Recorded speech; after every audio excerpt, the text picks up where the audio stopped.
Hey there, folks. Messing around with the audio there, trying to find the right levels. I am trying a little experiment. I haven't done any live streaming in a while. And thought I would change that. What's going on? What's new? What's new with you? Why can't I get my mouse to go to there? Hi. Hey, it's coming in. How you doing? This is Salgood Sam, Max Douglas. You're catching the Processpod. Oh, hey, I just noticed I don't have the Processpod level up. Interesting. Well, okay, don't worry about it. It's on the screen. I've been doing a lot of work and not time for live streaming, and I finally had some time over last week to shift. I had shut down my Patreon, and here, let me turn off the music. That's supposed to disappear by now. Dude, there we go. I gotta refine this and tune it in a little more, but I've been recording, re-recording audio only process pods, and I think I'll mostly be doing that, but I thought I would update here and do this one with video. And I forgot to start recording the audio portion, but I can pull the audio from the video, so that'll work out fine. Yeah. So what's up? I'd shut down my Patreon. I'd been too busy to switch over to Substack like I'd planned. A week ago, I started getting things going again there. I'm doing a weekends process pod, and last week on the audio version, you'll find the link in the description text. I talked about AI art a bit. I've been experimenting with that. I have an account now on Stabilizer. I can't remember the names right now. I should probably have all the windows open, but not too important. Stabilizer, DALL-E, and Midjourney, and I paid for 1 month on Midjourney to have more options to mess with it. And I just wanted to sort of get familiar with it, assess it. People are freaking out about it in some places. I wanted to look at whether it's really able to do some of the things that I see people doing with it and how they're doing that. It has a lot to do with the written cues, and what you get reflects those quite a bit. Let's make that go away. And by the way, yes, I know it's black and white. It is easier to color balance. I was able to get my video from my camera at a much higher quality now too, so hopefully you get a nicer picture, and I like the black and white anyway. But so yeah, we've seen some really amazing images. I'm gonna put one up that I generated early on. Oops, not that one. Where is it? Yeah. Nope. Yeah. Jumped again. Those other ones are gonna come back. This was like HR Geiger draws botanical art. And I did a bunch of them. I like this one, but it's also it contains in it some things that I wanted to point out. So I had a very neutral take on it in my last podcast, and that's mostly being that obviously, like most of these new technologies, there will be winners and losers. I think that it is not like it is definitely not the end of illustration or creative work. There are some definite shortfalls. For one thing, like getting the written cues to get results that you really want with intention and specificity is no small task. That is tricky.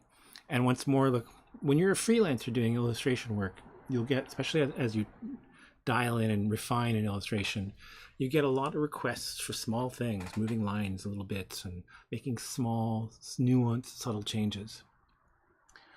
I don't find so far that AI art generation platforms take those sort of cues well. I'm sure they could figure out how to do it, but it needs a whole slew of interfaces. For example, a client needs to be able to circle a little piece of the drawing and say, this, I would like X, Y, and Z done to it. And have the AI take those notes, if I'm the client to the AI, giving it notes, and make very specific changes. For example, I did a series of illustrations for a client a couple of years ago, and it was a coloring book, and they wanted very small changes to, well, so okay, not small changes, a global change to the line quality. It has to be smoother. less solid blacks, more open spaces. I initially just sort of done like in my first correspondence with the clients, I said, do you just want my work or do you want something more color booky? And their initial note was, we want your work, which I'm always happy to hear because someone hiring me for me. Who doesn't love that? But invariably, the first couple of illustrations came back with notes that all summarized to, we'd like clean open lines, which is, I did brushy stuff and lots of black fills. So I understand why for coloring book, that's not the issue. It just totally contradicts what they said the first time. Anyway, they were paying more than enough, unlike a lot of clients, to justify many revisions. And this is actually how I ended up, I think I've told the story before, how I ended up adopting digital drawing as much as I have recently. I've been using a computer and doing revisions since the early 90s when I got my first computer. But I didn't like drawing on it much. And then I got my first screen tablet, I don't know, about 8 years ago. And that was great, but I just didn't spend enough time on it to get really comfortable with it. And then this job came up, this coloring book job. And it became obvious that for the kind of clean line they wanted and to make as many revisions as they often requested, I just started doing it all digitally. Worked in Clip Studio. It was very effective. And after doing, it was 12 or 13 of those, I'd sort of gotten through and gotten comfortable with working on a piece of glass. Further found my like dialed in stages, and now I'm working on a much bigger one, which is on loan to me from the studio that I work for. I still have my little XPs, but this is a 22-inch XP pen tablet, and I like it. I miss working. I've set up another desk. Right now it's a little buried, but for analog work, the problem being is this thing really takes over my desk, so it's not something I can get rid of easily, and set up my paper and ink. So I'm set up a second workstation and mean to get back to doing stuff on paper again. But what's happened is until I had that ready, I was just doing everything digitally, and that's what I'm going to do in a minute for the live stream. Work on some Dream Life pages. The first book of Dream Life was all analog with digital post, so like tones and cleanups. And then I was doing small revisions, and then with the coloring book job, I went to full digital drawing, and I would have probably not done it a full time, except that I started working in animation, and that was all digital drawing. So now I spend most of my time on this, and it's here, it's in the way of doing other things, and so I was doing everything that way. Where was it going? Okay, so clients will come to you with very particular notes, and you have to make these very small changes to the line quality, and then move this thing 3 millimeters that way and change that face a certain way. Can you make this look more like XYZ? There are some features that close this, like DALL-E has an editing feature where you can go in and erase something and write a new prompt for what gets filled there. That's getting there, but we're still, it's still clunky. And we still need a person to understand how to talk to the AI to get what you want out of it. And it's still just not, it's like dealing with a very immature designer in animation who doesn't quite know how to do what you want to do and just knows how to do all the things that's seen being done. It hasn't experience of figuring out and more advanced problem solving skills. And I think what it's going to take is like true general AI and then the ability for it to gain experience. We don't have that. Like the AI behind these things are impressive, but it's not general AI. It's a long ways from that. We don't have the hardware for general AI, not real serious AI. So we're talking about something that's still a ways out. I've been saying in posts, I think it's probably 10 years before the current kinds of algorithm-driven AI art really genuinely poses a threat to the existence of human artists broadly. I think what it's doing right now is presenting a really interesting challenge to things like stock photo and stock art foundries, because it'll present an option to generate that kind of work and iterate it and make variations of it much more nimbly and with greater tune-in ability for clients compared to what they get, which is just you have a bunch of stock art and you have to hire someone to Photoshop it or take what you get. This now presents a way for that to work. But I don't think it's going to put the stock image companies out of work. They're just going to set up host their own AI engine along with their backstock of images, which they can use to educate, inform, and sample from. So it's going to be a shift. There'll be some low-hanging work. Like if you go back far enough, I mentioned in my first talk about this, when I was starting out, there was a lot of small illustration jobs that got sucked up eventually by people selling cheap CD-ROM clip art collections. And then that moved online as the internet became more feasible. And it put a lot of people out of work for their like small basic day-to-day jobs. And then there's a period where photography became so cheap and plentiful that it displaced a huge amount of illustration work, and stock photography especially sucked up a lot of sort of mid-range stuff.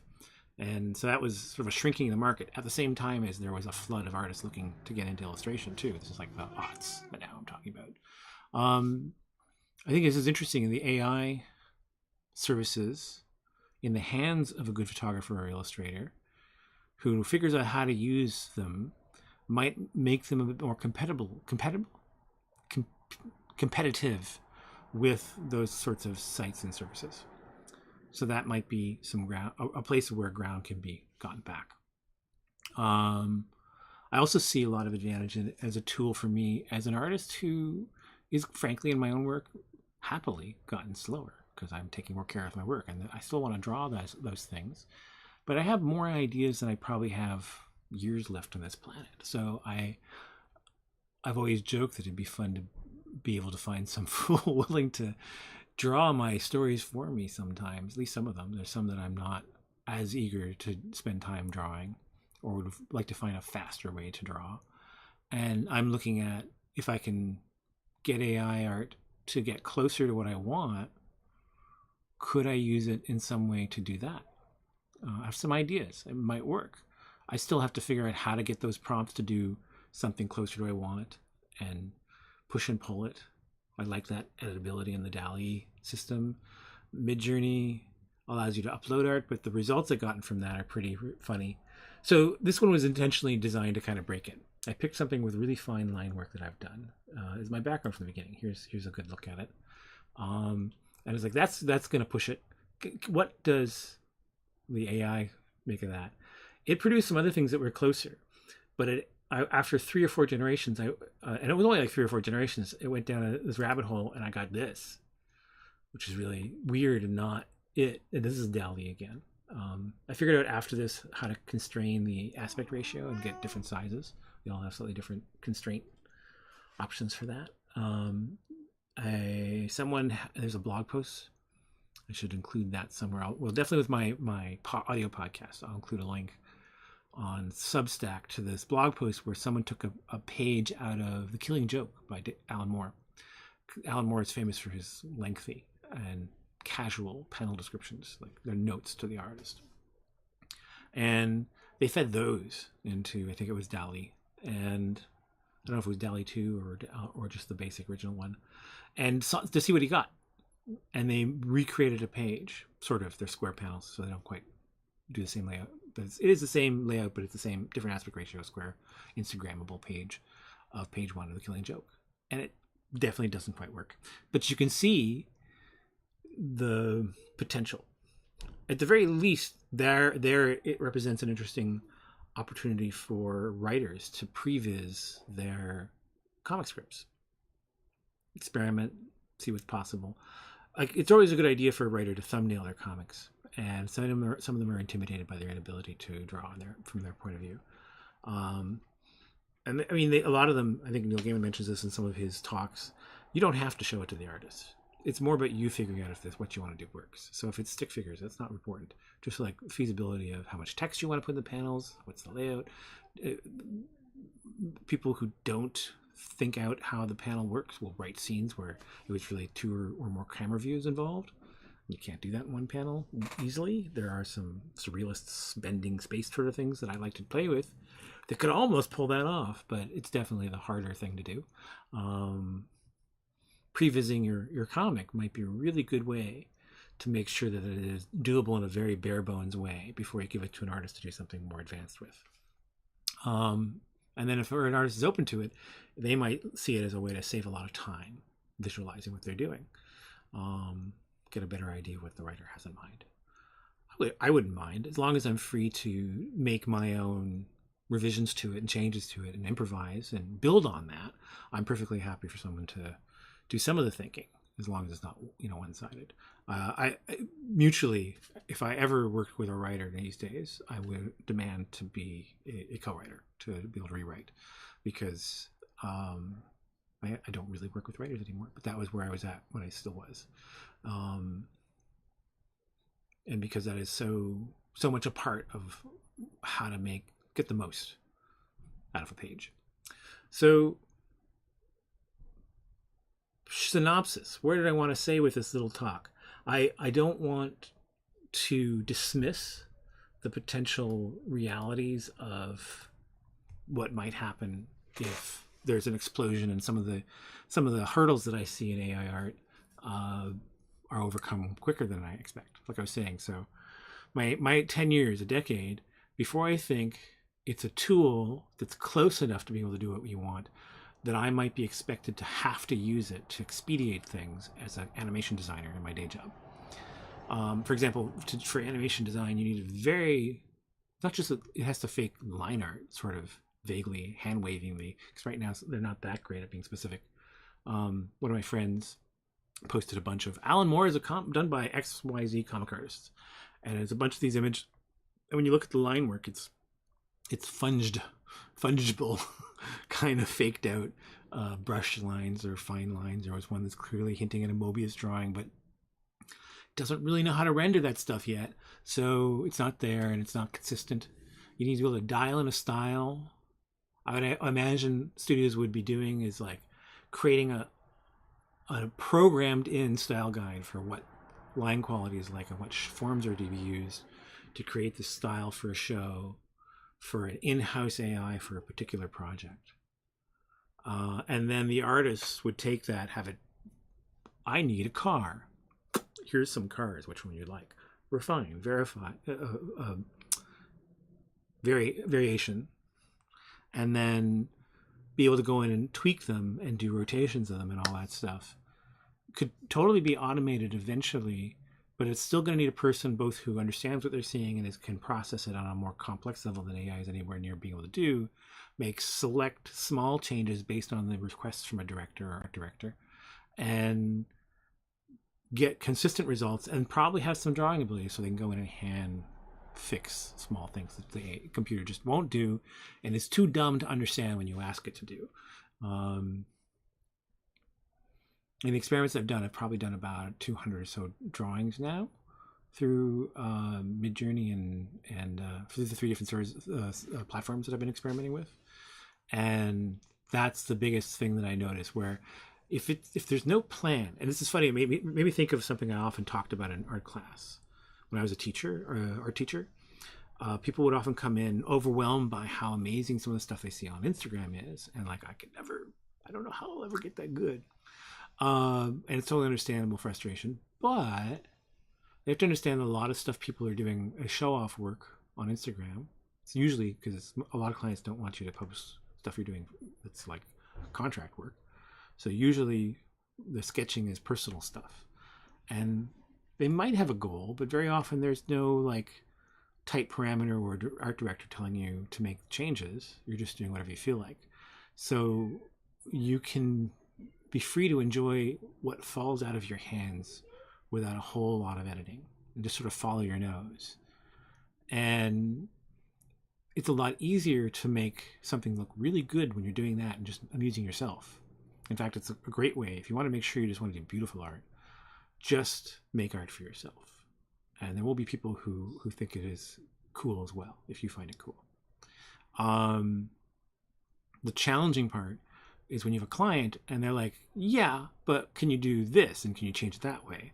And both as a human artist, you have to learn how to take that personally, put it aside, set aside your ego, take the notes, figure out how to apply them and get the results the client wants. Particularly with contract work where you don't own anything. So like as an animation designer, I recently wanted to share a bunch of the work I've done over the last 2 years for the studio, and there was supposed to be a process for clearing that, but it turns out it's only for portfolios that you only give to a future client. They don't let me post any of it publicly. I wasn't totally shocked about that, but I was looking into it because I understood that there was a possibility that I could share what I've been working on. And at this point, all I could do is make screen caps of the shows that have aired and show you that. But that's more work than I want to do. So F is for family. And Saving Me was just announced. That's a kind of an oddball one. It's a production for Brigham Young University Network, which is not a group that I would have worked on as a freelancer personally. But the studio got the job, and it was an interesting challenge. And I enjoyed drawing the work, and I was pretty happy that the scripts didn't go anywhere I was not keen on.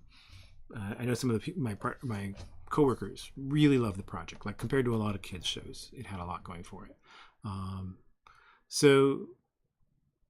then I'm working on. I did some work on Red Catch Up. That's been announced, so you can check that out. And I did some work on a couple of developments that totally secret at this point, but they were kind of cool. And I've done a few episodes now of a new show, which I can't just talk about, in a really small kids show, young kids show. And I went under that. That's where I was going. So that's like 2 years of lots and lots of prop designs that I can share with a future client to say, this is what I'm capable of, but that's the extent of it. This is normal, and you kind of have to be able to park your sense of entitlement over the art at the door a little for that kind of work. You have to pick a field in which, I think I've mentioned this before, you will be asked to do changes that you don't agree with. And sometimes you're paid and asked to, like as a supervisor, to a certain degree disagree with that if there's a good reason to. If you can think of a like, it's actually going to make the job harder if we do that. Or that'll be present this problem, and why are we doing that? And ask in-story questions. Why are we doing this? Was that make sense with this thing that we did last episode? But beyond that, you're basically paid to just do it. Don't get in the way.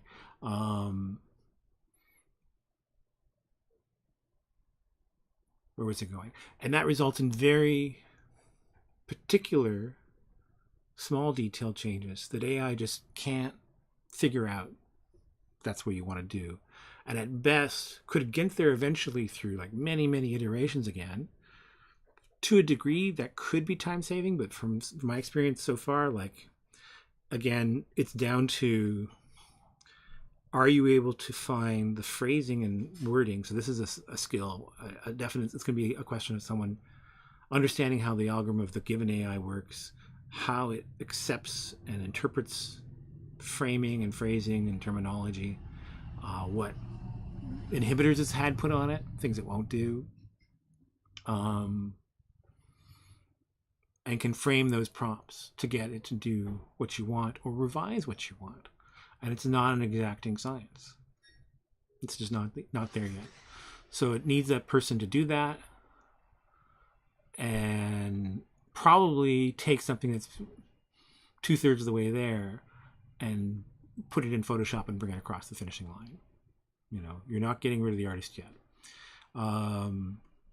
Eventually, if they actually do manage to get like a true general AI, really a thinking machine, let's put aside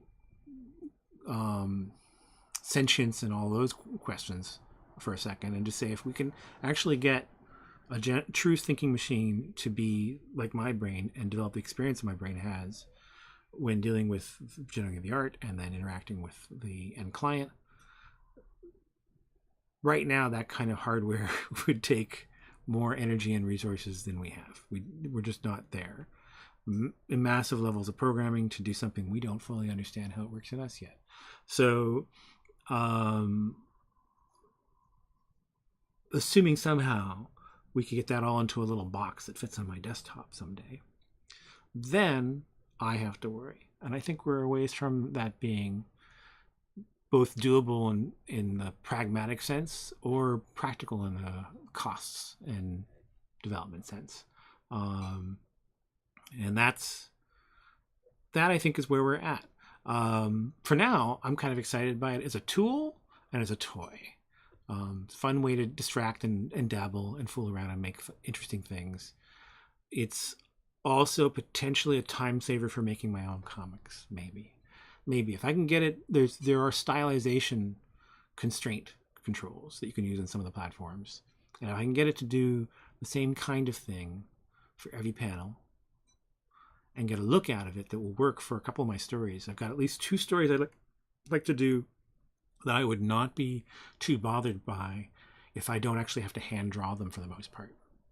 If I could sort of render them or at least collage them out of components generated by AI with a lot less labor, then that would be a very satisfying way to get more stories out of me in far less time it takes for me to hand draw things. So as an independent artist, this excites me because one of the biggest hurdles, someone just posted this list. Let me see if I can pull it up. I'm going to argue with it for a second.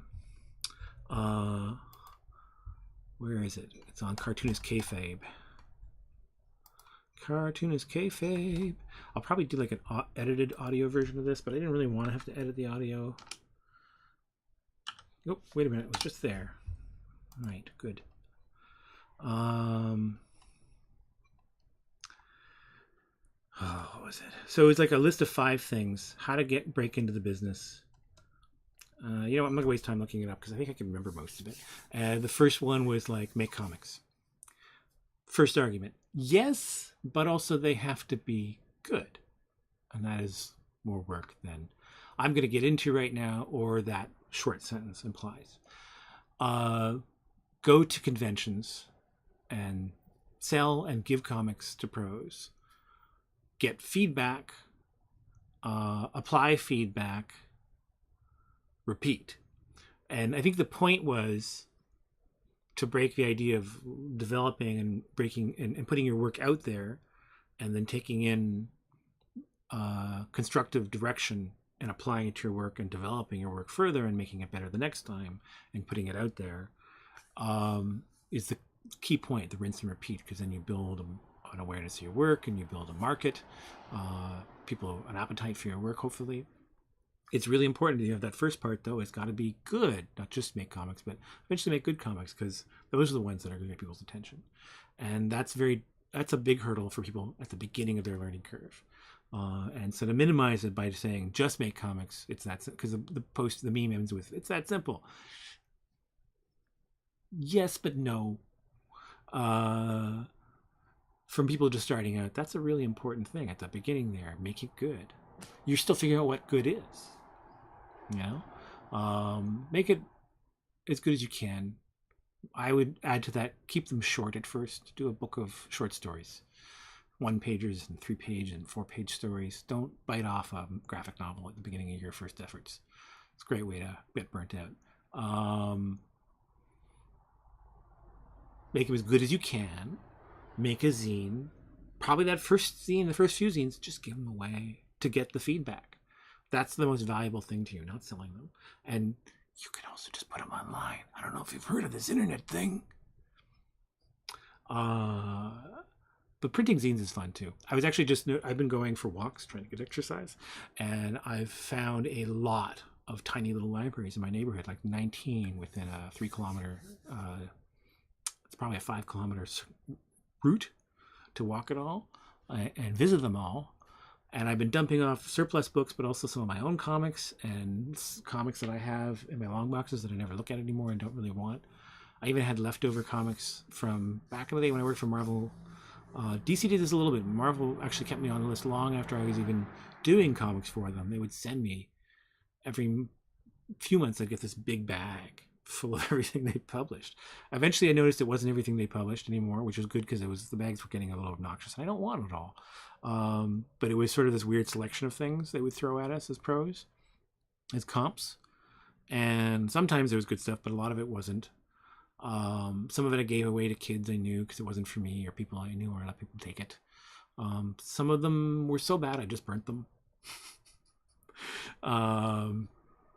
And I still had a few dregs of that in one long box of books that I kind of thought were interesting, but I hadn't looked at again for ages, so I decided to Marie Kondo those by leaving them at tiny little libraries.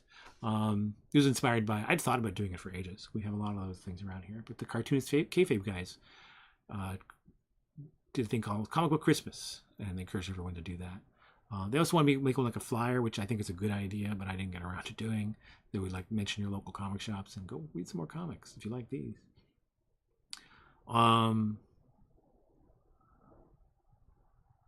But yeah, when I was looking at the little libraries, why did I bring those up? I wish I could just scrub back on the audio and remind myself. I wanted to go for walks, libraries, backtrack in my brain. Uh-oh, I've lost it. I may have to answer myself in my next podcast after I watch this one and post it. Yeah. I think, oh yeah. Right. Making zines and stuff. You could use those tiny little libraries if your comics are family friendly, for sure. Leave them the tiny little libraries. That's a great way to get your stuff out there. A lot of people post on comic groups. How can I start making a living from comics? Good luck. Even if you're really good and regular, that's a tough nut to crack. Don't make that as your first goal. That's how to start making a living comics. Make that a down the road goal once you get really good and get really regular and build an audience and find a distributor and a publisher ideally so you're not doing all the work, and then you can produce comics more regularly and then get books out often enough to actually start generating an income for them. Writers have a easier time generating income from making comics because they can write multiple books a month for monthly books. And so I think there's a higher ratio of them making a decent living. Artists can make a living if they manage to get into Marvel or DC or a really successful title. It's tough though. And that kind of, I think it brings us back to what I was thinking about, where I'm sort of excited by the AI art as a tool for getting some of those stories that I'm less eager to draw myself and would just like to get out. And if I can get the AI art to make an image, make panels. I don't think I could do page design at this point. It's nowhere near that. I can do that part. I like that part. But if I can get it to generate illustrations I can plug into my page design,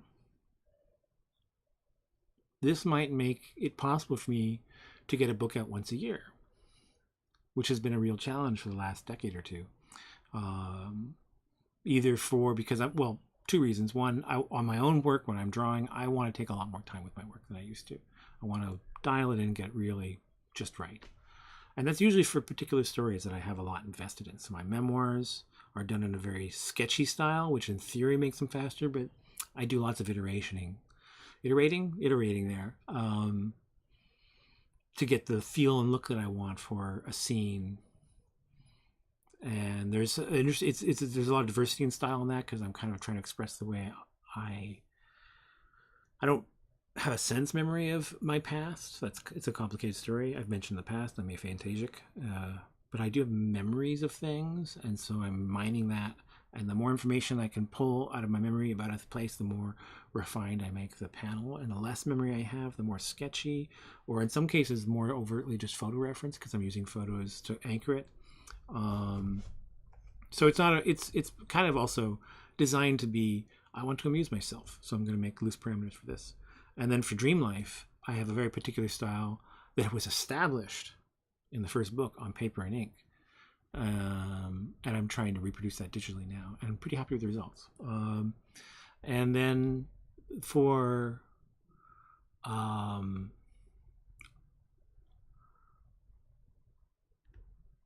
the New Armageddon Blues, I'm using a very graphic comic book style.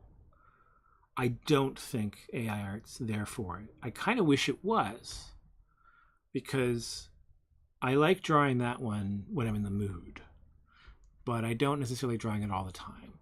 And I tried to do a really loose, dashed off style, sort of like what I did with Therefore Repent, and it wasn't quite working. And every time I refine a page and get it to where I feel like it's working, I've put more hours in it than I'd like to. I'm trying to keep it very simple, not using a lot of heavy rendering. But, there are short stories I've done that I've drawn myself that were really enjoyable, but would have been easily doable with the AI generation. There's a vampire story I'd like to do that could totally be done that way. I have no interest in drawing it. I'm done drawing vampires for a while. But I'd like to write this one. It's in my head. It's a story that actually, so when I did Dracula Son of the Dragon with Mark Sable, when we first discussed it, we both agreed we wanted to do something that was quick and commercial. That didn't end up being what Dracula was. I hope it's been commercially successful, but it was not quick. And I had an idea for a vampire story, and he had an idea for a vampire story. And I should have probably pushed for mine more, because then I could have taken the lead with the story more and been happier with the end result. But we went with his. I was co-writing on it, but it was his baby, and which meant that a lot of the things that I wanted to change, I kind of let go because it wasn't really mine to play with.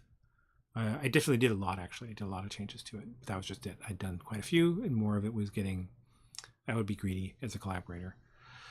So I let it go, but it's always bugged me a little bit. I'm less than, on my list of graphic novels, it is not my most dear to heart. I have too much personal life stuff that was happening too. I went through a lot of health problems while working on it, so it just has a lot of baggage attached to it. It's unfortunate. It's my Macbeth, and then Therefore Repent was really painless and happy, and Dream Life was it was some difficult moments, but very fulfilling. So those are definitely my favorite, my babies. And I would say that with Wonder Woman versus the Red Menace, I loved doing. I like it. It's the third.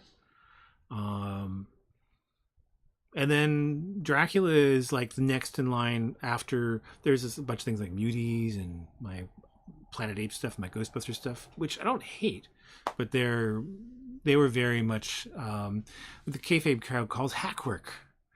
Because I wasn't getting paid very much, and I wasn't going to put in the excess hours and kind of kill myself to make them prettier. So I did what the money bought, and I didn't hate it, but it's definitely not like something as crafted and as close to my heart. I think it's a practical choice you have to make sometimes, especially if you've decided to make commercial art your living. You have to compromise occasionally. The commercial aspect, the nature of commerciality, time is a major cost. It's a huge investment, and I personally would love to spend all the time on all the art I make. I'd love to follow like the William Burroughs told Patti Smith.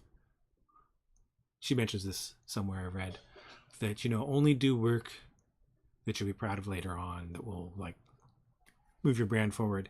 And I totally stand that in the abstract concept, but the practical reality is if you decide to become a commercial artist and make a living from it,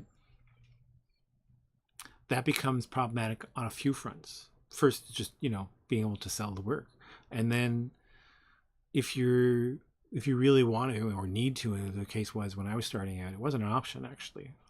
Different story. I won't get into doing that down that path, but I didn't choose to become an artist. I wanted to be a scientist. Art was the option left to me, and it made it work, but it was very much forced by a sense of desperation, and I better make a living from this because there's nothing else. Washing dishes in a kitchen maybe, which I've done, but the need to make a living from it also required, when I realized that comics were too personal to me and I didn't like making those sacrifices, it kind of hurt, I stopped doing them commercially, and I have repeatedly done other things like illustration or animation or teaching to make a living instead, because it has to be something that A, you're willing to polish turds for, and B, you can walk away at the end of the night to make a living and to satisfy those capitalist needs. AI art will, I think, provide tools for many artists to do that more efficiently and faster, which will make clients happier, but also could be good for the artists if they can get comfortable with it. AI art also might fall into some interesting hands with like modern experimental artists, both intentionally and unintentionally produces very interesting, potentially innovative images. Not in the innovation, people often think of innovation as this very will-driven thing, that humans meant to innovate. They're geniuses and they designed this thing. A lot of innovation is just refinement and accident. And like, here's an innovation that a lot of people will grumble about, but it's true. In the fine art world, it was an innovation. Roy Lichtenstein, very controversial figure in the comic book and illustration world and the fine art world, was trying to, I think it was sort of modern abstract art he was doing. He was trying to sell that. It wasn't working. He had a lot of comics that he would read in his studio, and he started doing cut up and collagey, sketchy things with that, and did a painting as a joke. And people, I think it was actually Art Dealer initially, totally loved it and put it in a thing, and it sold. And they're like, you got to do more of this. And he started doing it as a thing. And he was discouraged even at one point from putting the names of the comic artists whose work he was lifting from comic books anywhere on the art or giving them credit. At that point, to be fair also to Roy, many of the books were published without credits on them. But he learned, he lived in the same city as many people. He could find out who people were. Apparently he was asked about this at the Society for Illustrators in New York, and he said that he would have liked to have credited people, but art dealers told him that it would interfere with the value of his work and not to do it. Which is still a shitty reason not to do it, but he didn't. And as an artist who's making a living from his work, I can't entirely blame him when he's got a thing going and people are snapping it up. But it's meant that a lot of people's work got lifted without being credited. And then I've contributed myself to, there was a Tate in the UK, the UK Tate, the London Tate, did a retrospective of Lichtenstein's art, and Orbital Comics, I think that's what it was, Comics and Gallery, they just closed a little while ago, unfortunately. They did an off-site exhibit in tandem with the Tate. I'm forgetting who was now organized it, but a fellow who had already did a website dedicated to citing all the instances of art that Lichtenstein had lifted and the artists and books in which it had originally appeared in. I did a take on the Wham using a drone that I'm still happy with. I put it in my prints when you go on sites to get my prints and stuff. I use it often. Because I see both sides of that debate. I think it's terrible that many of these artists died in poverty, the comic artists, and didn't see any profit from it. Canada recently passed a law that meant that art that gets resold, a share has to go to the artists. I'm not sure how that's going to actually pan out, but as I understand, it's going to work a little bit like the lending library credits, which, so in Canada, if you have a book and you submit to the National Library your lending right, you get a lending right form and submit it. And when they get a mention that any library has lent out a copy of your book, you get credits, and then you get sent a check at the end of the year. I get almost $200 a year for books that I've done. That's not a lot. I don't have a lot of books in the library system, unfortunately. I've got a few. I know some people who've been really good about getting a lot of their books. They've done a lot of books, and then you have to have a hardcover, and that's part of the problem why I don't have so many books in the library. I don't have as many hardcover books that I'd like, and not as many of those are then getting into libraries as I'd like. But I know someone who's had like a 12 or so, and they make substantial checks every year from the lending rights. And so apparently the deal with the art resale rights is going to be similar, where you register your work and the rest of it is on the agency, but you can submit to find out if anyone sold your work and get collections that way, but they're going to take care of most of it, ideally. I don't know if this is actually going to work out when it's set up, but that's what it looks like on their website. And if that's the way it works, then this is good. This would be a sort of thing where maybe eventually it could also work in the aspect of IP that is intrinsic with the Lichtenstein issue, where it's his work, but he's referencing other people's work. If this sells over like yay amount, we're talking millions of dollars an art sale or hundreds of thousands, then some sort of fee, licensing fee, is automatically it's taken from that sale as a tax and sent to the artists whose work it references. I think this would be a way to deal with intellectual property that's very useful in a social democratic society like Canada or Europe, and it certainly could work in the States, but I know you guys have problems with that whole social word. Anyway, I've gone down a thought rabbit hole far enough, yeah? Beard ASMR. ASMR. Some crunchy ASMR. You can't see the red pepper. I should get to do some drawing. How long has this been ramble? 40 minutes. That's good for the podcast. So the podcast is going to wrap up here. I'll have to edit the audio a little. And then I'll post that Sunday. Look at my description text for the Substack link.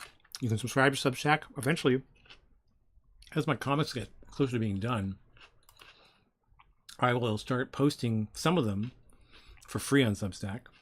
I think that's going to be my first take on how to handle the AI stuff. I'm going to try it out with some short stories. And if it's working, I'm going to post them as free comics on Substack. And then things like Dream Life here, it'll be part of the paid subscriber content, which you only get charged when I post new chunks. But I think I'll start publishing the chapters on Substack when they're getting close to being done. Well, as they're done. They'll probably be the first draft lettered versions. By first draft, that means I've already done my proofreading on the script a lot. But there may still be some typos that get in there. And very, explicitly take advantage of the fact that folks will tend to poke me and say, hey, you got a typo in here. Although actually, I may be able to afford to pay for a proper proofreading and editing this time for final print editions.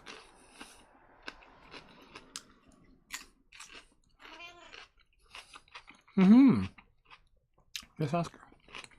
Nice thing about the Substack, I mean, for the mailing portion, I don't think it changes. But I'll be able to go in and change pages, like any digital comic, as I make changes to the text. So what do we got here? These are 2 pages of Dream Life. Let's see if I have to move the camera. I saw some hellos. I was on a tear with my talking. Psychotic cognition. Good Lord, what a name. Hello. Anna JK, hello from Poland. That was a while ago, I know. But, yeah. Let's bring back... Yes, Oscar? I'm going to bring back some of the audio here.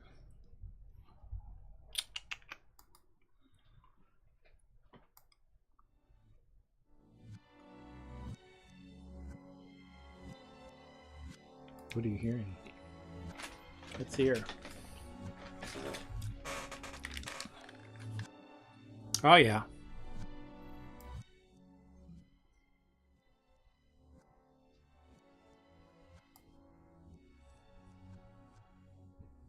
There. Just something eerie in the background.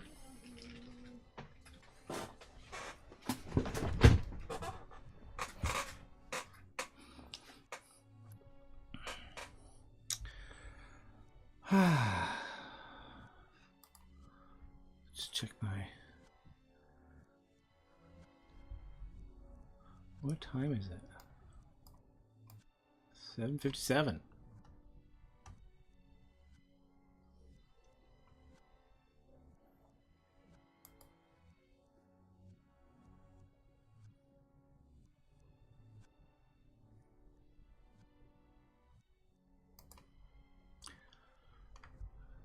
So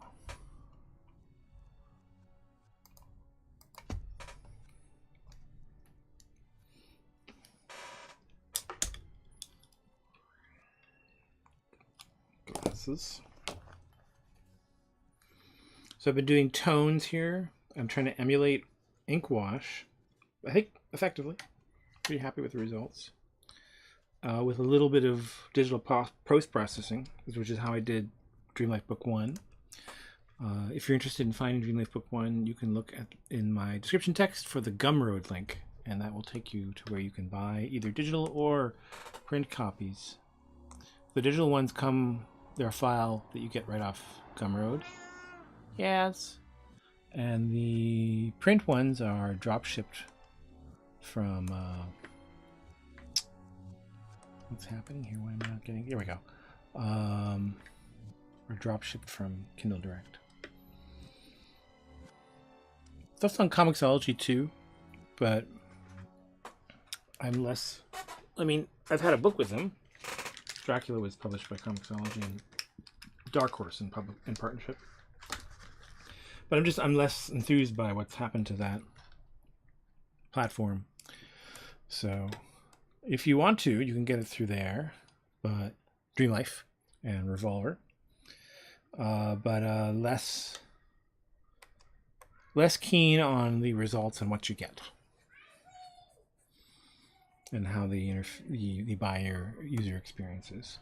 You can get non-DRM PDFs and CBR or CBZs from Gumroad, and I think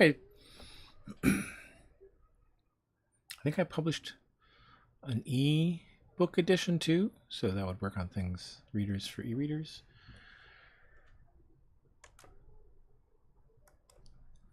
Okay, focusing, Max. We're doing the watercolor now. Did I make? Yes, there we go. So I don't know if you could, yeah, you guys can see that. I've made myself for my ink wash just 2 brushes, and for my drawing, story brushes. These are like my main tool lists for this project, but a lot of work in general. I've got a ton of other brushes that I've experimented with, and there's probably some in there that I'll still use at some point for something, but they're more special circumstance tools. You'll notice there's a lot of texture in here. That is an overlay effect. I'm trying to emulate basically what happens when you do ink wash on Bristol.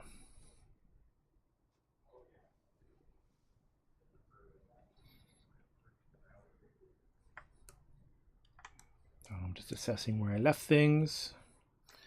So we have all the washes on one layer there. I didn't name it. I should organize this.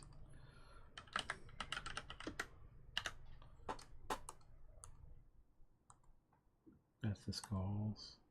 There's my clean lines. That's the revision for his shirt.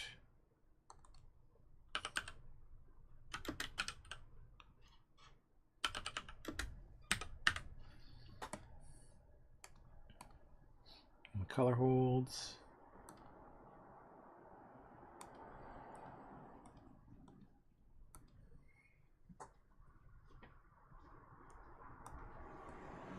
And what that is, there's nothing on that layer.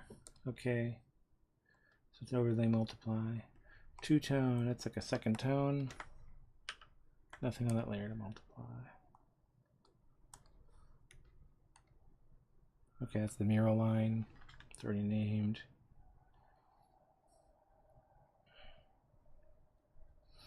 These are my channels on a different layer. The letters aren't in use yet. You can see here I've got the texture layer. It's just above my video frame. I'm moving the cursor. Should be able to see the green cursor. Paper yellow, not currently using it, but that's what that is. Just gives me a look of, I print on off-white paper for Dreamlife. So I want to see how it's reading with that off-white. Okay. I'm trying to remember, did I want to really, for Dreamlife I wasn't so much, but yeah, it is a little more efficient to have fewer layers and just do them all in one. I like the option of keeping my panels in separate groups, but it makes for much bigger files. So for this, because I'm doing the work at a high res, I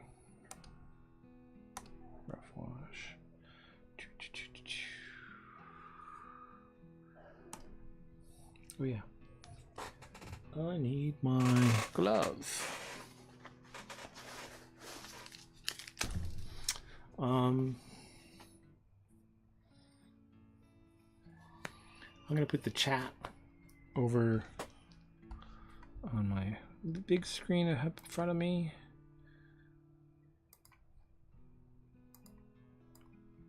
In case anyone else has any questions.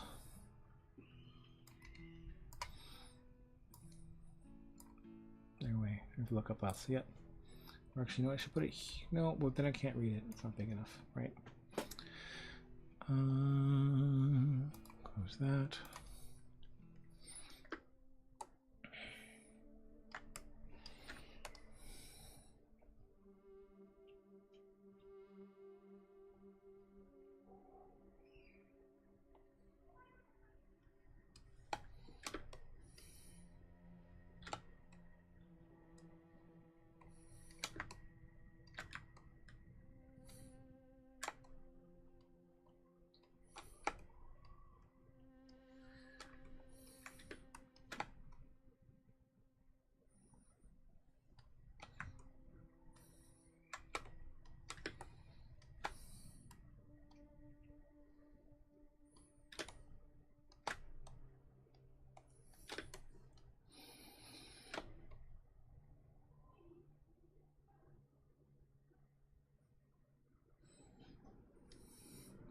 Also, this kind of like very precise masking that I'm doing, that would be a feature. Be able to zoom into your art, precisely mask out an area like this, and then give very specific instructions to change. Would be something AI platforms would need to add as a tool.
Let's start, though, something from 1933, 1934, a little bit of border radio from Asher Sizemore and Little Jimmy. This is Turn Your Radio On.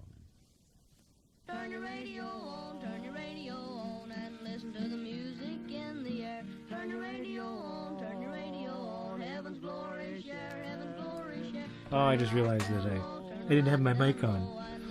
I was rambling about things, and you just had no idea. Oh well, you're here for the drawing, right? I was going to say that I don't really love the audio. I gotta have to rebalance this recording. And evening broadcasts. And you know you're sick. You know your prostate's infected and diseased.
Leo gave up on the Smallhawks.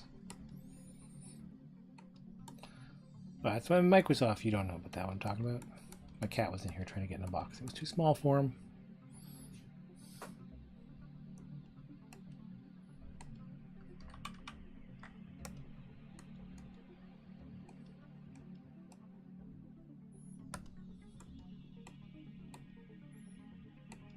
It was cute.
So the shapes of those shadows under the eyes really help sell a smile with this lighting scenario. That's what I'm fussing with now. And that's the kind of thing I was talking earlier about, how it's hard to get AI to dial something in very specifically. The kind of like noodling I'm doing right now, that's exactly what it's hard to get the AI to do with intention.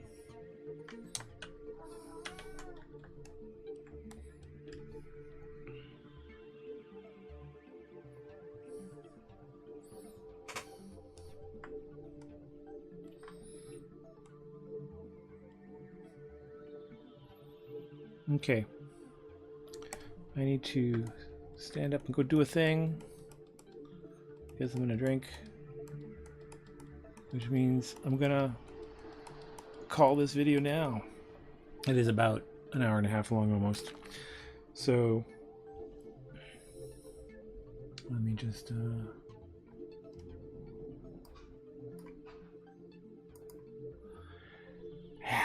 so I don't know if I'm going to do a lot of live streaming like this because it takes time to get set up and it will often get in the way of me actually doing some of the work. But I probably wanted to do this just like because I haven't done anything on the YouTube channel for a while. And I also wanted to mention that the Substack is happening and updating that is going to become a little more of a priority for the next little bit. I will still be using the YouTube channel, but I think what I'll be doing is pre-recording more stuff and uploading those videos. I want to like revisit. I've done a whole bunch of tutorial videos in the past that are still on the YouTube channel, and they're some of my most heavily watched, which mostly I'm taking as a hint that that's what people are really interested in, and that's something that I can do with Substack. So I can post it there with notes, and I'll have the video here and share it there. So I'll probably be revisiting and re-recording and editing new tutorial videos for lessons that I used to teach, or updated versions of them, or ones that I never did, not so much as I never addressed. To that extent, you can visit me on Anchor or Substack or here on YouTube and leave a message for things you'd like instruction in. Just the tips, give me ideas for videos people are interested in. I have a list already for ones I want to record, but I want to once again open that door to folks to do requests because it helps take some of the cognitive load off my shoulders to know what direction to go in as an instructor. I won't be doing so much like custom personal classes. I'm not going to be doing that anytime soon, but uploading more tutorial content via Substack will be one of the free to the public type things that I do. And you can find me on all social media and all the other things. Look for the Linktree link in my description text, and that'll take you to all the things. I just set up some clothes on, what was it called again? I forgot the name of the platform. A t-shirt. So I have a Society 6 account, and you can use that still. But I have to be honest, I'm not totally in love with the quality of the shirts. They do lots of other things that are perfectly fine, but their t-shirts are less than ideal. They look great, but they don't wear well over time. Spread shop store. What's happening here? What? Oh. I've got to fix that link.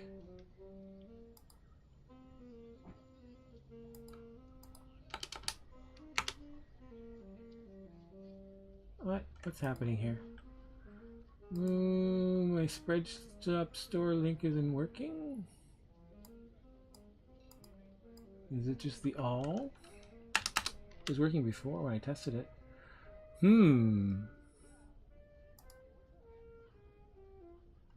me log in.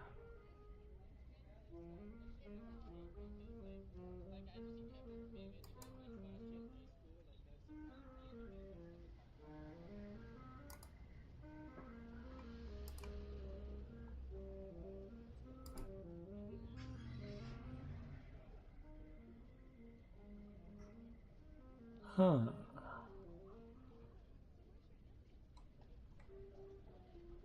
So I have a Spreadshop store, but I'm not sure what's happening, whether it's accessible. Open like a new tab. No?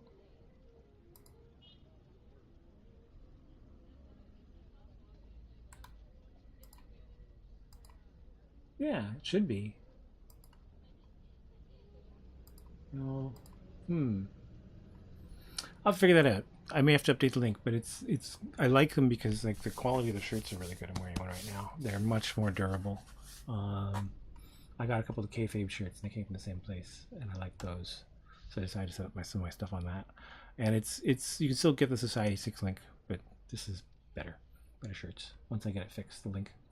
And yeah, on Substack you can subscribe for free. Most of the content for now is going to be free stuff, but the comics, once they start getting posted, those will be behind the paywall. Although some of them will be free too.